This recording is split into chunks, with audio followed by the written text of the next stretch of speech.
Hey everybody, it's me again, and Peter Pan and Wendy.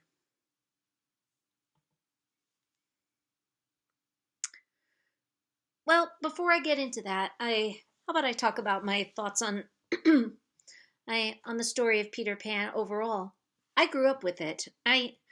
Of course, I grew up with the Disney cartoon from 1953, and before I mean, before I forget, shout out to Bobby Driscoll for for an amazing talent, and may you rest in peace. I very overlooked and very poorly treated. In the end.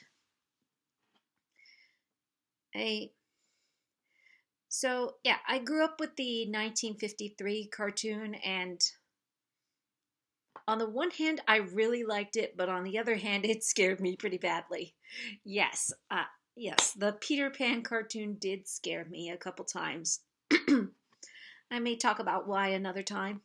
Though I could say that the crocodile was one thing that did scare me, but not the only thing, and not the major thing that scared me. So and then when I grew up, I began to appreciate the movie a little more because, well, it was one of those kinds of stories that children could embrace, but adults could appreciate when looking back. And the book Peter Pan by J.M. Barrie was meant to do the same thing. And um, there have been several different adaptations of this story coming at different angles. Some for the better, and and for some like for some like Pan 2015, for the worst. But I and yeah, when I saw Pan 2015, it lost me completely. I I'll talk about why another time, but I'll just say that when I heard that Disney was going to do another Peter Pan movie, I just was thinking, I've had enough. Please no more after Pan 2015. But then again, well, if that was the bottom of the barrel for Peter Pan movies, then I guess there's nowhere else but to go up, hopefully. I And still by far my favorite adaptation of Peter Pan is Hook. Yeah, it's a spin-off, but it's a very underappreciated spin-off. Exploring the idea of Peter Pan growing up. And I like it when movies can take a chance with a story that we've grown up and loved and actually look at it from a fresh perspective in a fun way and a relatable way. And Peter Pan was meant to be relatable in that way. Relatable for adults to look back and say, I wish I could have done that when I was a kid, or um, that was a fun imagination to go through. And for kids to, I root for Peter Pan to fight against the big bad Captain Hook, and for the kids to never grow up. And for the adults to say, why did I ever have to grow up? And what I like about this particular remake is it actually looks at it that way. I mean, it actually explores about growing up in a way that I think J.M. Barrie could appreciate. Or I hope he would. By the way, from here on out, it's a spoiler warning about Peter Pan and Wendy. So if you have not seen it, you could turn this off or skip to well, I'll put a link to the description below on where to skip to for which live stream I plan to do next. All right, 5, four, three, two, one. That's it. Okay, so honestly, I feel complicated about this movie. Because on the one hand, this movie has things that I want to see from a remake, but other things I do not want to see from a remake. So let's get into all the things that I kind of am nitpicky about. What I call cons. So one of the things that kind of bothered me a bit was that Mr. Darling and Captain Hook are two different actors. The idea originally was for them to be played by the same actor in the J.M. Barrie play, mainly because um, it's meant to indicate the idea that Wendy and her brothers see their father as the enemy of childhood, and that's embodied in Captain Hook in the fantasy world, but in the real world, it's embodied in their father, whom they misunderstand. I would have liked it if they kept that idea. I mean, Jude Law looks like he could play the father, and heck, it could even lead to a moment where Wendy's like, "You look like my father," something like that.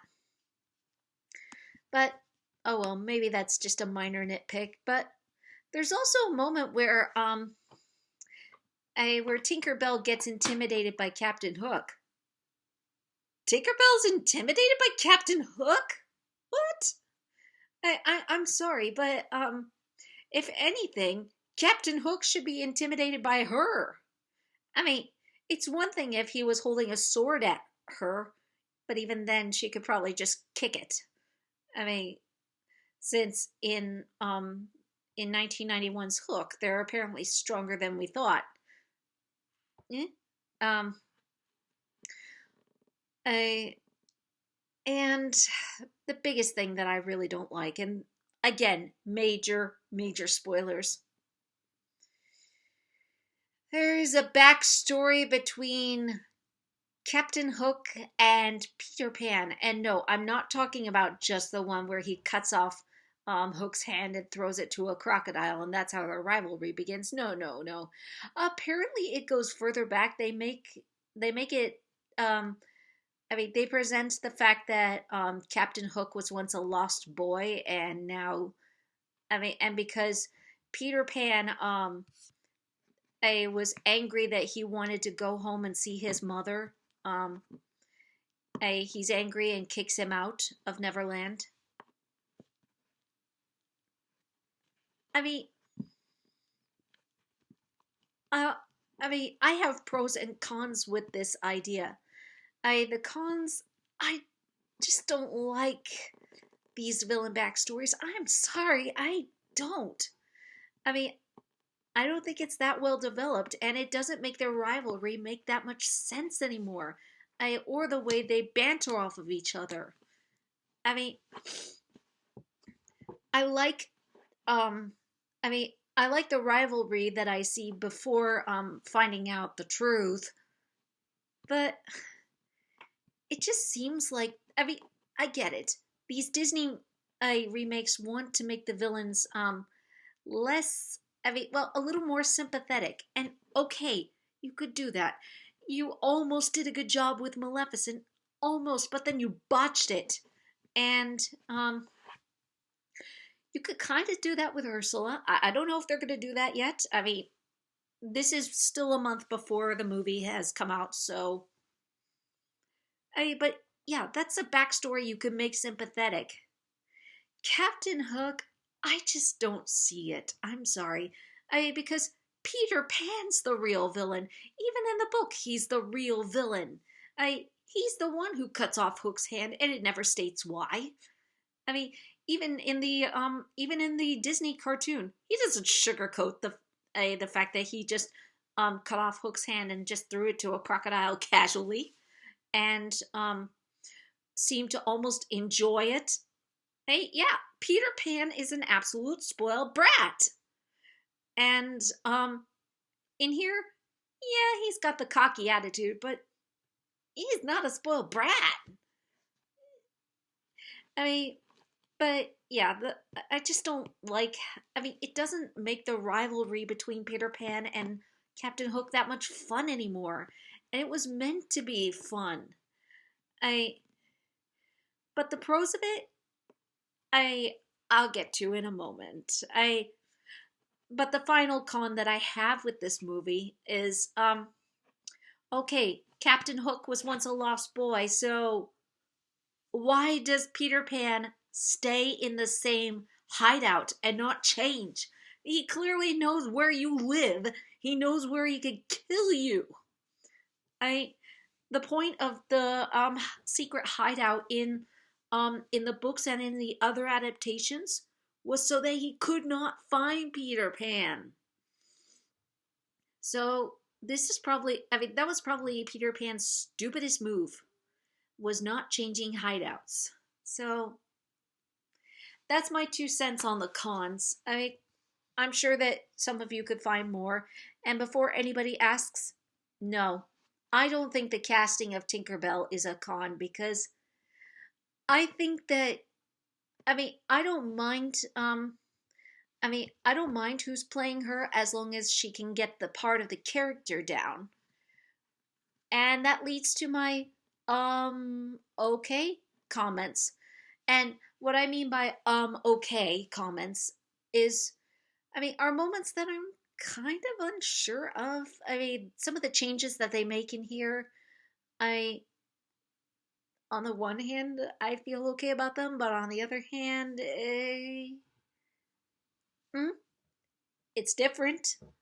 I and one of them is they don't say whether or not Nana is a nursery dog or not. I mean, it's the same breed, obviously, in here, but is she a nursing dog or just a dog? I mean, they never say it. Also, um, speaking of Tinkerbell from earlier, um, she actually likes Wendy even from the start. Okay, I mean, in the original, in the original book and in the cartoon movie, she doesn't like her. She absolutely hates her. To to a point where she actually tries to convince the Lost Boys to kill her. I mean, and she was a very jealous kind of character, which still makes me question why Disney has Tinkerbell as their icon. Hmm? I mean, in general. But then again, the Julia Roberts Tinkerbell from Hook was super nice and super sweet. I The only time she ever got angry was when confronting Hook and when I screaming at the Lost Boys to stop. I just stopped tormenting Peter Pan. Also, very little showing of the mermaids. What a shame. I wanted to see the mermaids here. I mean, you get a few mermaids. Or you get to see the mermaids briefly, but there's no interaction with them. I guess this was, I mean, well, this is, like I said, before The Little Mermaid came out, so maybe they just wanted to hold back from showing them. Maybe there's a deleted scene that I don't know about, involving the mermaids and Wendy meeting them. Whether or not they would be drowning anybody, I don't know. I mean, though I think the effects for them are pretty cool, which I'll talk about in a moment. I But still, missed opportunity, guys, to show mermaids. I Also, we've got the Lost Boys and Lost Girls. I've made my comments in the Pinocchio review about having girls go to Pleasure Island as well. I mean, and one of the reasons I'm a little hesitant about including girls in Neverland is because, well, Peter Pan describes girls as being too smart to fall out of their prams. Whereas Neverland was for boys who grew up, and they only brought Wendy there because they wanted a mother and they missed their own mothers. But then again, I guess you could say girls don't always want to grow up either, so eh. I also it has a completely different story from Peter I mean for why Peter Pan ran away from home. I mean, in the book, and don't ask me how, because even J.M. Barrie doesn't explain it. He's only 7 days old when he hears his parents talking about what he's going to be when he grows up, and he somehow runs away, and Tinkerbell rescues him and brings him to Neverland, where he somehow ages a little bit. Yeah, even J.M. Barrie didn't explain it that well. Unless maybe I missed a chapter, and let me know in the comments. But yeah, in this version, he runs away after an argument and completely regrets it for the rest of his life. Okay, I could see that, but then again, it's better than the one in 2015, Pan. So, yeah. So, I've gotten down all my cons and nitpicks and moments. What are the things I really like from this movie? I love the introduction to the Darling family done through pictures first on the wall before we actually meet them. That's terrific storytelling. Showing how their lives were before the present. I also Wendy is the main character for a reason. It's all about her dealing with wanting to grow up, wanting to stay a child while inevitably growing up. She's in the puberty stage, 12 years old, and um, at least in this movie, she's supposed to be sent to boarding school, and she doesn't want to grow up. She's afraid of it. And most children that age would likely be afraid of growing up. I was certainly afraid of growing up. Before my 13th birthday, I was frightened of it until Grandma Vi helped me with it. And this is what this movie is about. Confronting growing up. Also, these child actors are terrific. And yeah, the adult actors are great too. But specifically, the child actors, I can't find anything wrong with them. And especially the kid playing Peter Pan. I could nitpick about him being played by a 15-year-old, but then again, Bobby Driscoll was kind of around that age when he voiced Peter Pan, so I can't really fault him for that. I can't fault anybody for that. And he still carries most of the personality of Peter Pan and has a little bit of cockiness in him. If anything, I don't think I've ever seen one bad performer of the titular character. Heck, even the 2015 Pan, the kid gave it his best. So kudos to you guys. Also, the effects for Tinkerbell have really come a long way when you look at this movie. Originally, she started as just a twinkling light, moving on stage, and then she was an animated hand-drawn full-out fairy. And then in the TV series, she went back to being a twinkling light. And then in the 2003 movie, a combination of CGI and the actress. And now you fully see the actress. Yes, you see the CGI, but you see the actress as a fairy, and you believe she's a fairy. So, kudos to these effects for how far they've come. And speaking of Tinkerbell, I gotta compliment the actress. I get the controversy going around, but honestly, in my opinion, if she could carry the role, she gets the role. It's like when you interview for a job. If you prove your qualifications, it doesn't matter what you look like. And especially if there is a defining a character trait about you, or about, and in a story's case, if there's a character trait that's been defined about you, and there's no character trait, or there's no race trait defined about Tinkerbell, just that she's a fairy. And so I don't mind. And on top of that, this is a really good actress so far. I haven't seen I haven't seen what movies or TV shows that Yara um I I don't want to butcher the last name, so I'm just gonna say Yara. I If you guys know how to pronounce it, please please let me know in the comments and I'll do better. So I haven't seen her talents before this movie, but honestly, I mean, she has to portray a character that can only speak through twinkles unless you have the ears or heart to hear, and she does a phenomenal job. I mean, like she she gives very expressive facial features and occasionally goes comedic. Maybe not as much as the 2003 version of Tinkerbell, but she does a really good job for what she has to do. So kudos to you, Yara.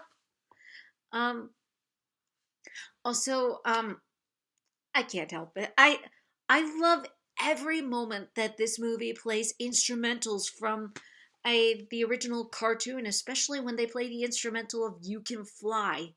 There's no songs in this except from the pirates, and it works. And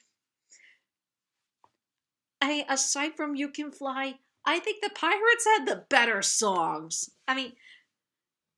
Following the leader was okay, but the pirates had the better songs. I mean, I can't stop playing yo I mean or I forget what it's I can't stop playing the elegant Captain Hook. I mean, I couldn't hear if they were playing the instrumentals for that, but if they were, I also one of the things that I did like from the 2015 pan were the effects for the crocodile and the mermaids. And they kept these effects. I mean, I'm so glad actually that they kept these effects. These were the only good effects that I liked from from this movie. I And speaking of Pan, here's something for that movie to take notes on. She's not whitewashed. Finally. I mean, Tiger Lily is probably one of the most difficult characters to portray. I mean, obviously, obviously, Jay and Barry, I did not really handle them that well and treated it more like a cops and robbers kind of game between them and the Lost Boys, and eventually allying together. And the 1953 movie pretty much had them looking off and a little bit scary. And also just what in the world? And I'm sorry, I even as a kid, I was not too fond of the "What Made the Red Man Red" song, because it was just. I mean, I get some of the jokes in there now, but they still make me very uncomfortable, and they definitely. From what I've seen, from what I've heard, a lot of people are pretty offended by it. So I get it, and um, and Hook completely ignored the Native Americans. They never talked about them. The 2003 movie actually got somebody who was Native American to play Tiger Lily, and 2015 completely whitewashed Tiger Lily.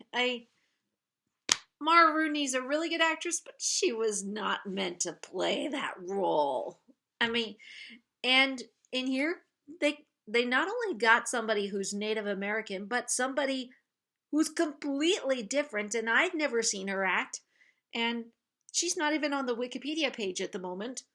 I At least not one where I could look up her bio. But the fact that they actually got somebody who was Native American or indigenous or is already 10 points up. And on top of that, to add 10 more points to that character, she's not only a prominent character, but she's a huge part of helping Wendy recognize the good things about growing up.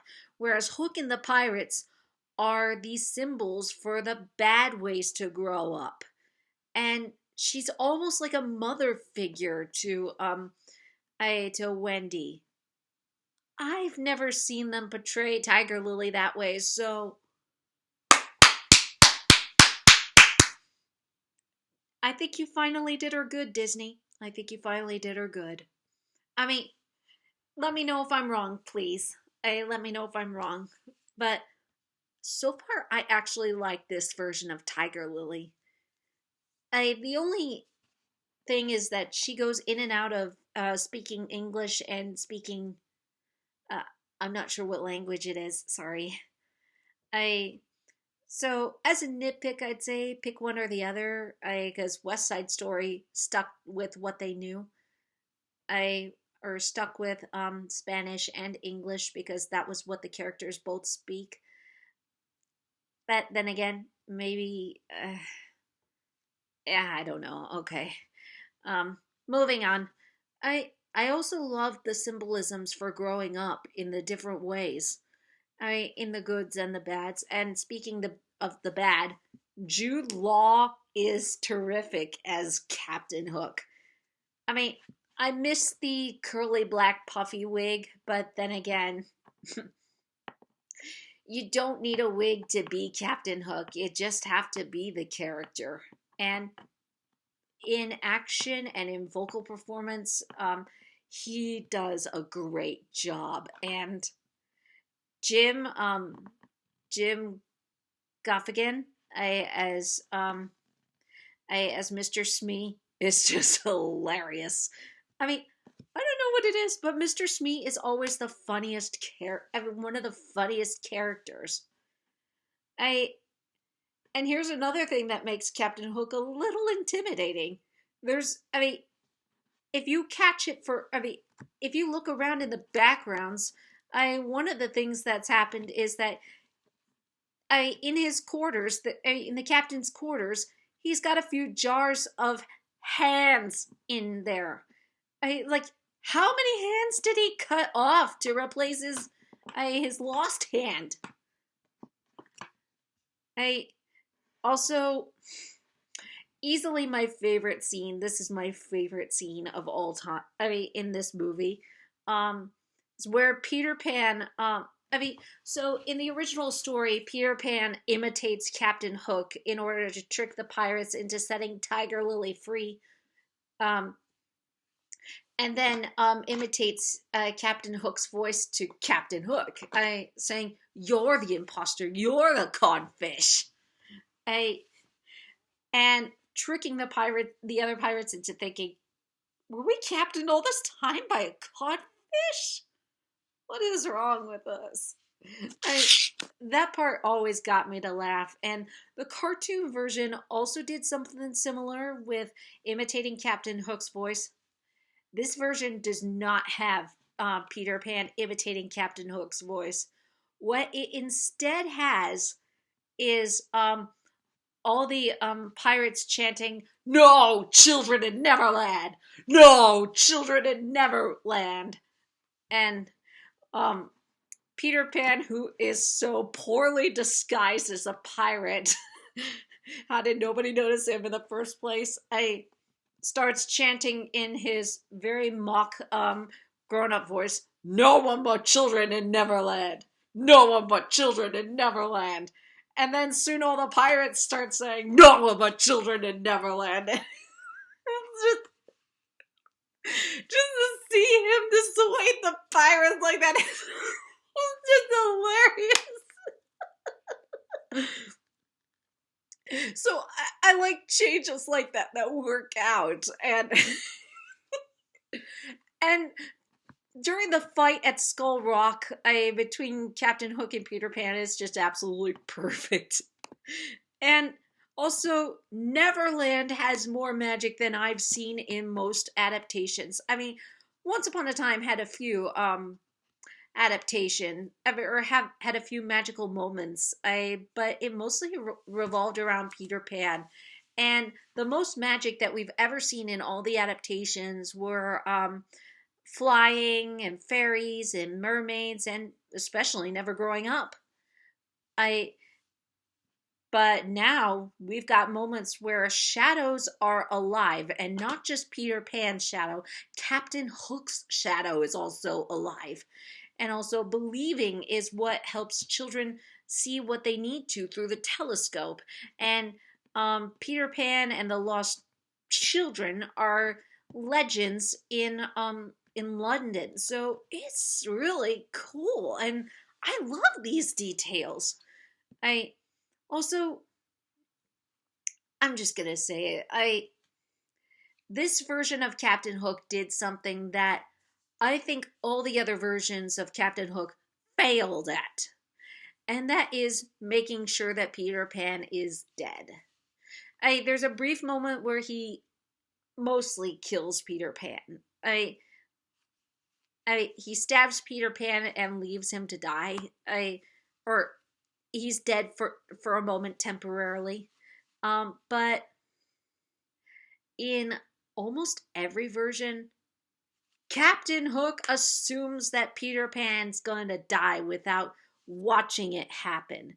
So, yeah, in the cartoon, he drops a bomb off to a Peter Pan, assuming that he'll open it up at a certain time. And in the rest of the versions, he just he puts poison in Peter Pan's medicine cup, assuming that he would drink it. What if he did not drink it? What then? I think one of the biggest priorities for any villain is to make sure that you watch your victim die before gloating. And even the Jan Berry version, he fails to do that. So this version of Hook got it right this time. Peter Pan still lives ultimately, but this Captain Hook at least personally made sure that the job was done. Another thing I like, one of the biggest things I like about this movie is the way Wendy evolves with her happy thoughts. Because originally it's just childhood, but as she's plunging to her death, she not only, thanks to Tiger Lily's nurturing, she thinks about not only her childhood memories, but what her adult life could be, and that's just really good writing there.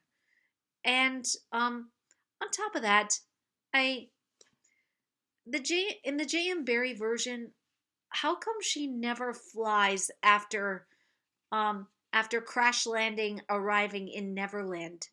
Like, couldn't somebody explain that? But otherwise, this was a really good adaptation. This was a really good idea. So what I overall like about this movie is it's got great potential and great ideas. Just a couple of executions I don't think worked in its favor.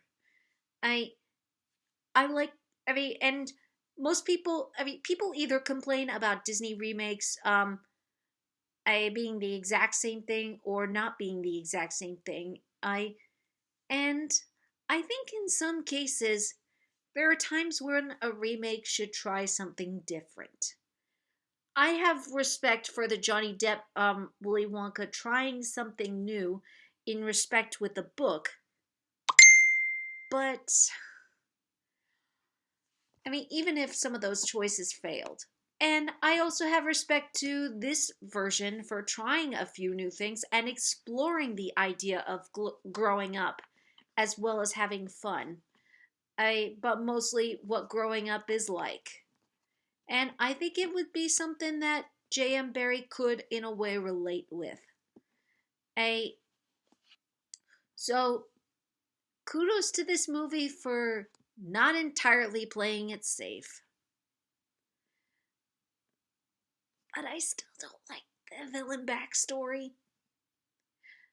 Alright, so with that, that does it with this review. All except for one thing.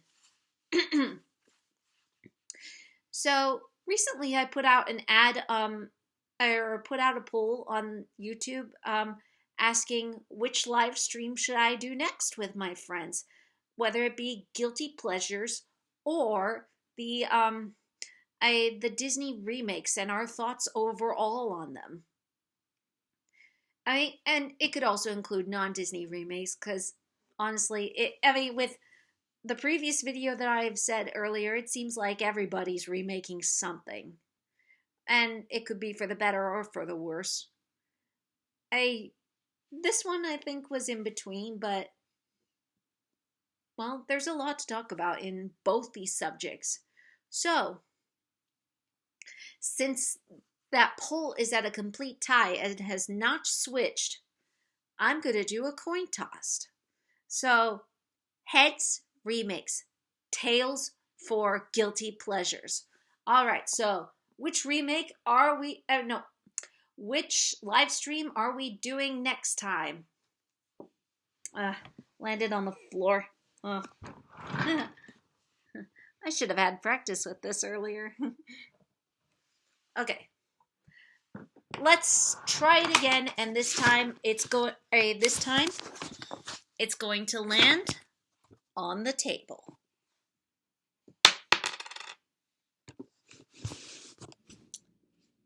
Tails.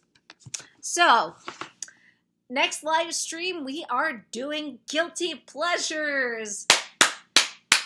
All right, and then next time, next live stream after that, we're gonna do remakes. So, movie fan, hopefully Joshua Oro and hopefully Jonathan, I'll see you for guilty pleasures.